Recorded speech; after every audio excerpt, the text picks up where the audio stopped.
The Papagos have watched over the great southwestern desert since the beginning of time. They know well that the old demons live here. In fact, when the earth and the sky came together, they were there and watched as Brother Elder was born. He still resides here, but resents uninvited guests. They avoid the evil witch Hoyok, who lives in the windy caves. The coyote spirit Bon works his evil pranks in the wide open spaces. Small dark creatures, known to our Yaqui brethren as Shurim, live underground and only come out at night to feed. La Llorona, the wailing ghost, can be heard up in the water canyons, mourning for lost children. And the desert's latest hoodoo, the throat sucker, seen feeding on wild animals and even jumping into the windows of misbehaving children to feed on them while they sleep. The dreaded Chupacabra. There is an ancient way across this desert. The Papagos call it bad medicine. It was formed by the devil himself, the old dragon forging his way across the desert, eating everything in sight.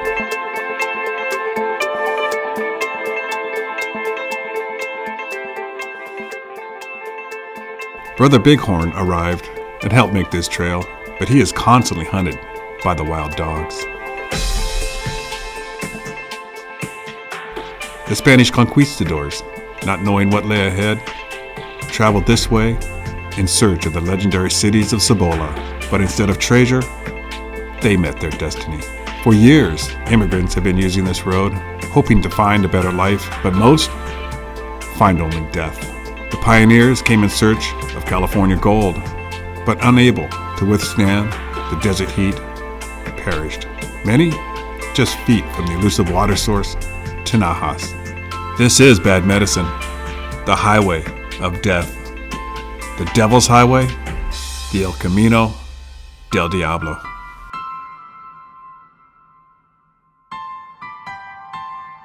Our story starts in downtown Oceanside at the Haunted Head Saloon. It's 2020, the year of the pandemic. That's me, Patricio, an unemployed drone pilot. I spend most of my time now here at the saloon. Well, it must be my lucky day. I'm getting a call from my old friend Don Flaco, who is putting together an expedition to the El Camino del Diablo to search for the Chupacabra. I've heard of the Chupacabra. It's an old Mexican wives' tale used to scare the little niños. And he wants me to help document it. Flaco, sensing my skepticism, insists I go see his friend Esteban and to get my things packed. Evidently, Esteban has seen the Chupacabra, and he now spends most of his time out at the old Indian mission. So, I do what Flaco says, and I drive out to the old mission. And there's Esteban. Esteban, soy Patricio. What is your story? My name is Esteban. I grew up in a small village on the Mexican border in the Pinacati. I lived in a 2-room adobe hut with dirt floors. My brother and I shared one room, and my parents the other. We had no toilet, so my brother and I had to go outside. One night, my brother went outside to pee. That's the last time I ever saw him. What did you see, Esteban? I saw nothing. I did hear some huge footsteps in the sand, and the sound of a body being slammed against the ground. I heard my brother's whimpers. Well, that is a sobering story, but I'm still a skeptic. Meanwhile, Flaco's been busy putting the team together. This is Danny Z, excellent off-roader, throwing a dash of crazy, and we got our team leader. Personally, there's absolutely nothing more exciting for me than taking off-road vehicles through trails like this. It's a perfect combination between adventure and danger. This is Bruce the Navigator, renowned researcher, spends a lot of time poring over old maps. Sonoran Desert is one of the hottest and driest places on Earth. As many as 500 people may have died along this trail. And my man Connor can build a Toyota from the ground up. He's commissioned on getting us all out in one piece. El Camino isn't a technically challenging trail, but that doesn't mean that there won't be any breakdowns out there. We picked up a couple of stragglers, didn't catch their names, And a stowaway? We're going to be flying on the border. I'm not really sure how Border Patrol is going to feel about us filming and me flying a drone down there. But we'll see how it goes. I have no word to describe my good friend Flacco. So here he is, in the first person. So this is Pat and my first time spending 3 days on a single trail, and we're really going to have our hands full.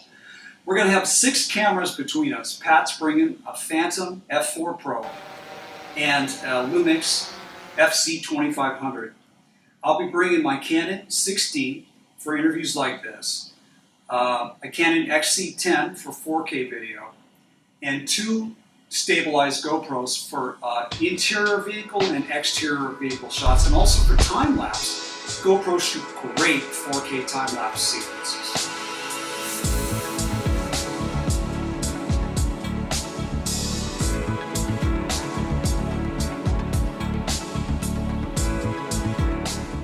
So Flacco got the team together, and we pulled out of San Diego heading east on the I-8. We drive to the far side of Yuma, Arizona. The temperature is well over 100 degrees. So this is it. We're leaving the pavement and entering the El Camino Del Diablo. It looks like just another desert dirt road to me, but Danny calls his place the Never Never. There's no cell service, no internet, no facilities or medical available. We are pretty much on our own now. I don't know what these off-roaders see in this desert. There's nothing here but rocks and dirt. Look at these mountains. Not a tree in sight. Piles of dirt with jagged rocks laying about. Everything looks like it wants to scratch you or bite you. Not to mention the heat, which is unbearable and approaching 110 already today. I'm looking forward to 3 sweltering days being bouncing around in this truck. But I might as well sit back and enjoy the next 3 days. I'm entering a trail that has been traveled for over 1,000 years. Water is scarce and temperatures have been recorded as high as 120 degrees. The Spanish priests and soldiers were the first Europeans to travel the road as they tried to colonize the region. In the 1840s, Mexican and Chinese immigrants used the road, as well as wagon trains from the east, in an effort to reach the California gold rush. Many of those who traveled the Devil's Highway were unable to survive in the harsh desert environment and perished along the way. Since European travel, it is estimated that over 2,000 people have died out here, but the death rate has not diminished. Now, increased border security has driven many migrants out into this no man's land. According to Bruce, it's the migrants coming across from the southern borders that are keeping the Devil's Highway death rate up. Poor fools, they must be really desperate to cross this desert on foot. Living under a corrupt system, it's a hard life. So after a couple of cervezas in the local cantina, it is easy for a coyote to convince these poor paseros to turn over their life savings for a promise of the American dream. What a shock when they find themselves abandoned out here on the Devil's Highway. The coyote, long gone. First they're mad at the coyote for stealing from them, and most of all mad at themselves for allowing this to happen. Thank God they left their wives and daughters back home. They've heard of the rape trees. But now they are here. The heat is sweltering, 110 degrees. There's no more time to be mad. They are lost, disorientated, and suffering. All they can do is put one foot in front of the other. But many don't make it. Unable to be identified, many of these poor souls who die out here are known only by the GPS coordinates where they were found. This is the Devil's Highway, the highway of death, the El Camino del Diablo. I think Danny has realized that he may have misjudged the time needed to get to our first camp, Raven Butte. So he pulls the team together and stages the trucks and advises us that we have to pick up the pace. I think the last thing he said was, "Catch me if you can."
Well, Danny's strategy worked. We made it to Raven's Butte. Raven Butte is hard to miss. It's a pyramid of black basaltic rock and stands out in bold relief against the cream-colored granite of the Gila mountain range. Raven Butte has been a landmark for centuries for the weary travelers passing through. It stands guard to a canyon that houses the Raven Butte Tinahas, the natural watering holes up in the cliffs, which were the main water source for the indigenous people that lived here. One of the early explorers described it this way: "We found 30 naked and poverty-stricken Indians who lived solely on roots, lizards, and other wild foods." What our explorer didn't realize was that these Indians were not impoverished, but were actually the shamans that looked after the desert. The Indians were the Papagos and are now long gone, but their metates and crude symbols can still be found etched into the canyon rocks. No one comes out here anymore, except fools like us. Well, we set up camp. I thought I'd take a walk. I'm beginning to appreciate this desert. The light changes, and the beauty of the desert emerges. It's cooling off. The sun is setting. The desert is clean and stark and empty. It is quiet here, and there is room to breathe. The simplicity of the desert is augmented by the clarity of the sky. There is no humidity, and things are clear to the point of looking surreal. This is the way the natural world is, beautiful and in balance. Rock, air, light, space, color. The bare bones of our earth, the essence of creation. This is a place of physical and spiritual rejuvenation. I sense the wonder of creation, and I sense the wonder of our Creator. Earlier today, this was just a whitewash of heat and misery. Now, it's magical.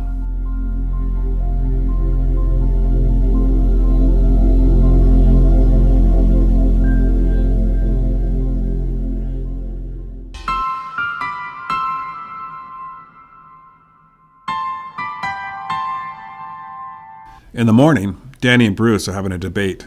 Danny wants to head straight to the Pinacate. Not only are we running out of gas, but the road will be much tougher today as we head around the south end of the range. Bruce wants to stop and search the canyons for the Chupacabra caves. The stowaway decides to put his 2 cents in. I, however, after last night, am content to stay out of the debate. Well, it looks like Bruce won. Danny? I don't know about Danny. So we break camp and head out. We drive a couple miles south to the canyons.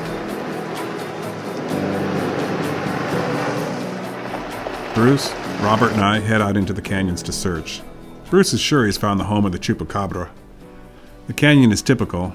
It's a rugged and rock-strewn series of canyons and gullies leading out into the open desert. The mountains are a stark sawtooth of jagged peaks. There are plenty of caves up here.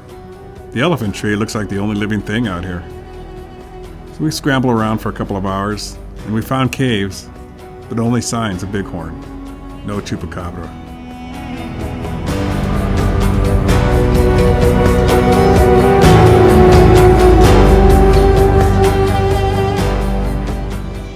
So we continue on our way southeast around the mountain range to the Pinacate. The road is becoming a lot rougher. It's not the endless, flat, hot road of yesterday. We're beginning to loop around the mountain range, and the road is steeper and there are more rocks.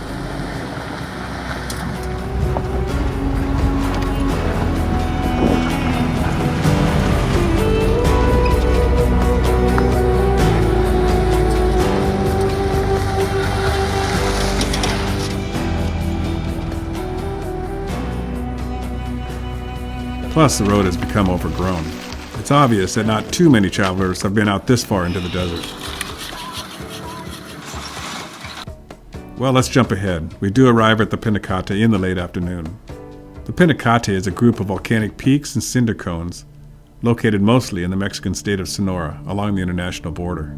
The Pinacate peaks lie just north of the fishing village of Puerto Penasco, probably the pathetic little village Esteban grew up in. The terrain is so extreme that astronauts and lunar equipment trained back here in the 60s, given the terrain's similarity to the moon's surface.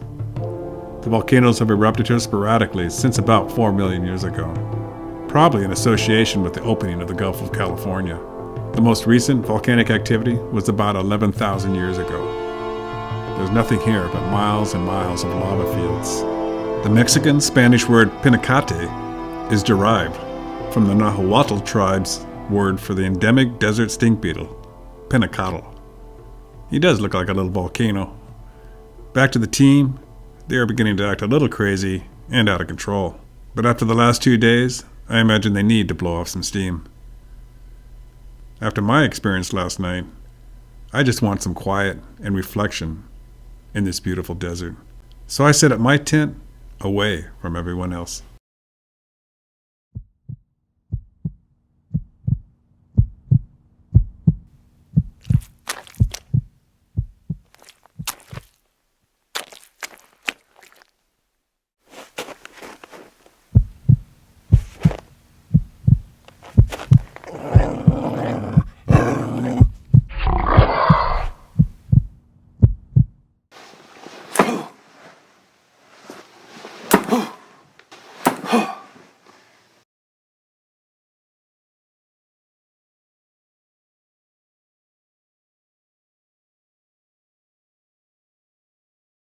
I don't know what happened to the others, but I was never seen nor heard from again. They say, however, if you stop by the Haunted Head Saloon early in the morning, you just might catch a glimpse of me.